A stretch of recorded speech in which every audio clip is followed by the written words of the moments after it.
Hello friends, అందరికీ ముందుగా ఉగాది శుభాకాంక్షలు. ఉగాది అంటేనే తెలుగులో కొత్త సంవత్సరం. ఒక్కో ప్రాంతంలో ఒక్కో పేరు పెట్టి పిలుచుకుంటారు ఈ ఉగాది. నార్మల్గా న్యూ ఇయర్ అంటే ఈ రోజు నువ్వు ఏం చేసి ఇయర్ మొత్తం ఇదే చేస్తావని నమ్మకం. ఎలాగో ఇది న్యూ ఇయర్ కదా, మనం మీరు ఇంకటి నుంచి సాంప్రదాయని సుప్పిని ఇలా మారిపోదామని పొద్దున 4 గంటలకి నిద్రలేసి ఇంకటి నుంచి మా అమ్మ చేసే పనులన్నీ మనమే చేద్దామని ఒక పెద్ద డెసిషన్ తీసుకొని ఎర్లీ మార్నింగ్ లేసి స్నానం చేసేసి పూజ చేసేసి మా అమ్మకి టీ పెట్టిచ్చేసి మా అమ్మ సూపర్ అని మెచ్చుకునింది. సో ఇయర్ మొత్తం ఇలాగే మెచ్చుకుంటారని ఒక చిన్న ఆశతో ఉన్నాను. ఆలోపే మా చెల్లి, అక్క మనం హెల్దీగా తాగుదాం అక్క, ఏబీసీ జ్యూస్ చేసిస్తే తాగు అనేసి ఆ పిల్ల చేసుకొచ్చింది, తాగేసాం. ఆ తర్వాత ఇంకా భోజనాలు స్టార్ట్ చేసాము.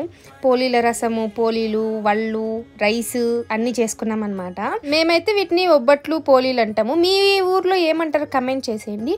అండ్ మాకు పండగ లేదు కాబట్టి మా పెద్దమ్మోళ్ళు తాంబూలం అయితే పంపించేశారు. అలా మా పండగ అయితే కంప్లీట్ అయిపోయింది.